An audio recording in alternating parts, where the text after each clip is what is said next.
Drop through the rectangular hole hidden beneath your prison shower. Trade a 30-year sentence for a 1.5-kilometer crawl inside a $1 million tunnel. But how long your lungs burn from diesel fumes while the modified motorcycle engine hums in the darkness? Joaquin Archivaldo Guzman Loera is about to humiliate every guard inside Mexico's most secure fortress. You stand in the shower stall, the only sanctuary in this concrete purgatory where the unblinking electronic eyes of the Mexican state cannot reach. The air is thick with the smell of industrial bleach and the heavy, stagnant moisture of a dozen men who bathed before you. The hum of the fluorescent lights overhead is a constant, buzzing reminder of your isolation, a clinical, oppressive sound for a clinical cage. To the guards in the monitoring center at CEFERESO No. 1, you are just a silhouette behind a low partition wall, a prisoner complying with the late-night routine. They see the top of your head and the movement of your arms. They expect a man washing away the grime of another day in captivity. They do not expect the earth itself to open its maw and offer you a way out. It is exactly 2052. You catch your reflection in the small, scratched surface of the basin. The face of a man who has spent more time building empires than breathing free air. Your eyes dark and steady beneath the shadow of a prison-issue haircut. You look at the floor, where the 50 by 50 centimeter opening waits beneath the shower drain. It took months of calculated silence, millions of dollars in bribes, and the terrifying precision of engineers working with GPS-equipped watches smuggled in. Your sons, Ivan and Alfredo, have spent a fortune to buy the silence of the men who walk these halls and to hire the laborers. But even with the guards paid off, the tension in your chest is a physical weight. Like a stone in a sack, you feel the cold draft rising from the shaft below, a sharp contrast to the tropical heat and the coarse, sweat-soaked fabric of your tan federal inmate uniform. It's the smell of fresh soil, diesel fumes, and the silent promise of the golden triangle. Your heartbeat hammers against your ribs, a frantic cadence that sounds louder to you than the water hitting the floor. You crouch, your knees popping in the quiet of the stall, and reach for the edge of the opening. The world outside these walls thinks Altiplano is the end of the line. They are about to learn that for El Chapo, walls are only suggestions. You reach for the rungs of the ladder, lower your weight into the vertical darkness, and leave the lights of Almoloya de Juarez behind. The shower continues to run, the water hitting the empty concrete with a rhythmic hollow sound. You drop through the opening, that narrow 50 by 50 centimeter square in the tiled floor of the shower stall. Cell 20 is gone, replaced by a vertical void that leads straight into the dark heart of the Mexican soil. This is the moment the world told you was impossible. Your hands, the hands of the man who leads the Cartel de Sinaloa, grip the cold metal rungs of the ladder. You descend 10 meters, 33 feet of vertical drop, into the bowels of the Altiplano. The air changes instantly, losing its sterile, refrigerated prison crispness and turning into a thick, humid soup of wet clay, diesel fumes, and human sweat. Your boots ring against the iron rungs, a rhythmic metallic clatter that feels loud enough to wake every guard in the facility. Each step down is a year of your life. You are clawing back from the government that tried to bury you. At the bottom, your feet hit the earthen floor with a heavy thud. You stand in a rectangular gallery carved with the precision of a professional mining operation. This is no amateur hole in the dirt. It is a monument to your reach and your resources. The walls are 1.7 meters high, forcing you to hunch your shoulders and bow your head slightly. A final, physical reminder of the weight of the prison above you. The 80-centimeter width of the passage feels tight, almost like a tomb, until you see the glow of the lights. High-quality illumination runs the length of the tunnel, a golden thread of electricity leading you toward the Santa Juana neighborhood. PVC piping snakes along the ceiling, hissing as it pumps life-sustaining oxygen into this man-made vein carved through the earth. You are beneath the most secure facility in North America, yet for the first time in over a year, you feel like you can truly breathe. But there was one detail that didn't make sense. A single, discarded GPS watch laying near the base of the ladder, its screen cracked, a silent witness to a calculation that almost went wrong. You turn toward the north, and there it is, resting on narrow iron rails that disappear into the stretching dark. The machine that cost your Federation millions of— It is a modified motorcycle, a gutted industrial railcar hybrid designed specifically for this narrow artery. This is the centerpiece of the logistical miracle managed by El Licenciado and your sons, Ivan Archivaldo and Jesus Alfredo. You swing your leg over the modified frame. The seat is hard and cold against your skin. You grip the handlebars, feeling the vibration of the subterranean world through the metal. The silence down here is profound, a heavy, suffocating weight of 3,250 tons of removed soil that now sit— You are a ghost moving through a secret history. You kick the motorcycle into gear. The pulleys bite into the rails with a muffled screech of friction and power. You are no longer an inmate in a blind spot. You are the wind. You twist the throttle, and the mile-long tunnel begins to blur.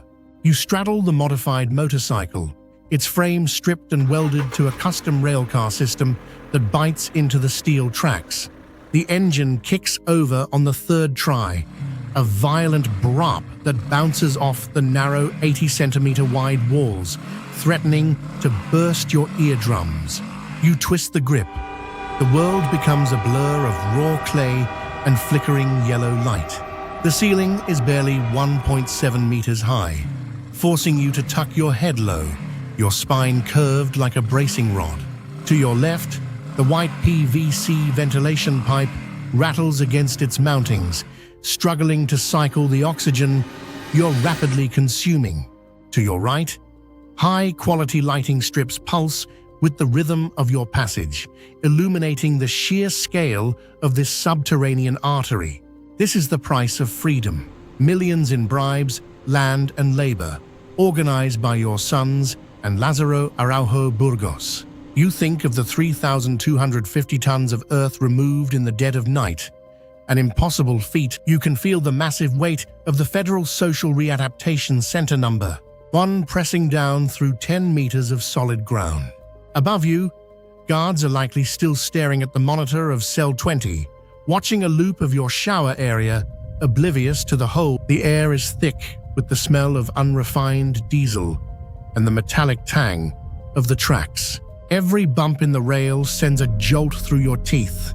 Everything they believed up to this point was wrong. They thought the prison was an island, but you turned the very earth beneath it into a bridge. The motorcycle's headlight cuts through the hanging dust, reflecting off the damp patches of soil that hint at the water table nearby. Suddenly, a low-frequency vibration hums through. You kill the throttle, coasting on momentum. In the suffocating silence, you hear it. The distant frantic— The blind spot has been compromised. The 30-minute window is closing. You have less than a kilometer to go, but the noise of the bike on the rails feels like a beacon for the senses. You know they'll be planting in the ground any second. You roar back to life, pushing the carriage to its mechanical limit, the wheels screaming as you are a shadow moving through a 1.5-kilometer needle, threading your way out of the heart of the state's power toward the half-built shed in Santa Juana. The modified motorcycle's engine cuts out with a final metallic cough, and the sudden silence. You sit there for a heartbeat, the heat from the engine block seeping through your trousers, your lungs burning with the humid, stale air of the deep. You've just traveled 1.5 kilometers under the feet of the men who swore you'd never see sunlight again. You look up. The vertical shaft is a dark throat leading back to the world of the living. Your heart hammers against your ribs, a frantic rhythm that matches the ticking of the GPS-equipped watch on your wrist. You grip the rungs of the wooden ladder. Your hands, once soft from months of forced idleness in cell 20, sting as the rough-hewn timber bites into your palms. You climb with a frantic, rhythmic intensity, your breath coming in ragged gasps that echo off the narrow walls. The air begins to shift, losing its basement dampness and taking on the scent of dry grass, wood smoke, and freedom. You reach the top and heave against the trapdoor hidden beneath the floorboards. It swings open, and you pull yourself onto the rough concrete floor of a half-finished shed in the Santa Juana neighborhood. You are covered in the gray dust of the Altiplano's foundation, looking like a ghost rising from a shallow grave. The room is dim, lit only by a single low-wattage bulb swaying from a wire. The space is filled with piles of construction material, the very evidence of the massive excavation that birthed your freedom. Two figures step out from the shadows. These are not the guards who bowed to your power in the halls of CEFERESO No. 1. These are your men, loyal to the Cartel de Sinaloa, their faces grim and set. They hand you a fresh shirt and a bottle of water. The cold liquid hits your throat like a blessing from the Virgin of Guadalupe herself. The clock is ticking, Don Joaquin once says, his voice a low gravel. He checks a tactical watch. It's nearly 21:05. In the prison, the cameras are staring at an empty shower stall, a blind spot that has finally swallowed its prize. You move to the door of the shed, peering out into the cool Mexican night. The high-altitude air of the Loera plateau hits your face, sharp and biting. You see the lights of the Federal's Social Readaptation Center in the distance, a fortress of light and concrete that you have just turned into a monument of failure. You feel the weight of the million-dollar bounty on your head, a target painted on your back the moment you stepped onto that ladder. But the most devastating revelation for those guards was still to come. And the real hunt, you are hurried into the back of a waiting SUV. The vehicle lurches forward, kicking up a plume of dust as it maneuvers through the unpaved streets of the outskirts. You stay low, tucked beneath the window line, watching the silhouettes of scrub brush and cinder block houses blur past. Every pair of headlights in the distance feels like a searchlight. Every rustle of the wind sounds like the approach of a Black Hawk helicopter. You are headed for a nearby airstrip, a strip of dirt and leveled earth, where El Cali is waiting with the engines of a Cessna, warm and vibrating. This isn't just an escape, it's a declaration of total dominance over the state that thought it could hold the king of the Sierra. You focus on the horizon, toward the mountains that have always been your only true sanctuary. The vibration of the Cessna 206 rattles through your boots. The engines roar, a deafening symphony of liberation, as Edgar, known to the skies as El Cali, pulls the yoke back. You feel the G-force press you into the worn leather seat, the aircraft banking hard toward the jagged, ink-black silhouettes of the Sierra Madre. Below you, the lights of Almoloya de Juarez and the sprawling state of Mexico blur into a golden haze, a grid of civilization that utterly failed to contain you. You lean your forehead against the cold plexiglass window, your hot breath fogging your view of the nation you've just humiliated. You are no longer a number. You are no longer a prisoner of the Altiplano. You are the ghost of Sinaloa, and the copper tang of the tunnel's humid dirt is still thick in your throat, a grit that stays with you, reminding you of the 3,250 tons of earth your men moved just to give you this You look at your hands in the dim red glow of the instrument panel. They are calloused and stained, but they do not shake. This flight cost more than the high-octane fuel burning in the wings. It cost $5 million in bribes, strategic land acquisitions, and the precision of German-trained engineers. It cost the credibility of a president and the professional souls of every guard who chose to look at the ceiling while a modified motorcycle hummed beneath their feet. You think of Emma waiting in a safe house hidden by the clouds, and your sons, Ivan and Alfredo, who proved their bloodline by piercing in the window's reflection.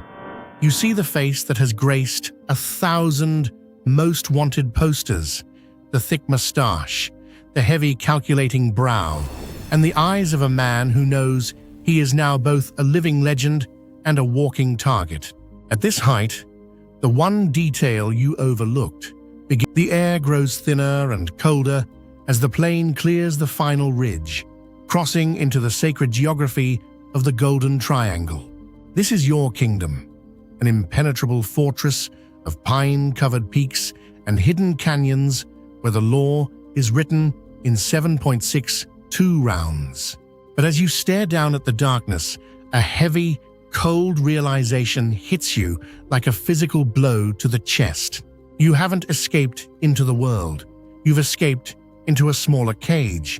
The Americans will not allow this embarrassment to stand. The very tunnel that sets you free has turned you from a mere kingpin into a global priority that transcends all borders. You see the flickering campfires of your scouts on the ridges below, tiny sparks of loyalty in a vast, dark ocean of betrayal. But the most devastating revelation you realize now that the tunnel didn't just lead out of Altiplano, it led straight toward a destiny you can no longer outrun. The engineering marvel that saved you has also ensured that when they catch you again, and they will, there will be no second tunnel. You are flying toward a future where the sun will never touch your skin again, toward a place in the Rockies where even the earth is made of reinforced concrete. You feel the weight of your gold watch, a useless piece of jewelry for a man who is now out of time. The pilot glances back, his eyes wide with a mix of religious awe and sheer terror. He sees a god. You see a man who has traded his life for a mile of dirt. You have two choices: live as a king in a hole in the ground until the Marines descend from the sky, or vanish so completely that the legend of El Chapo survives while the man finally finds peace. Which one do you? Drop your answer in the comments. Subscribe for more POV scenarios.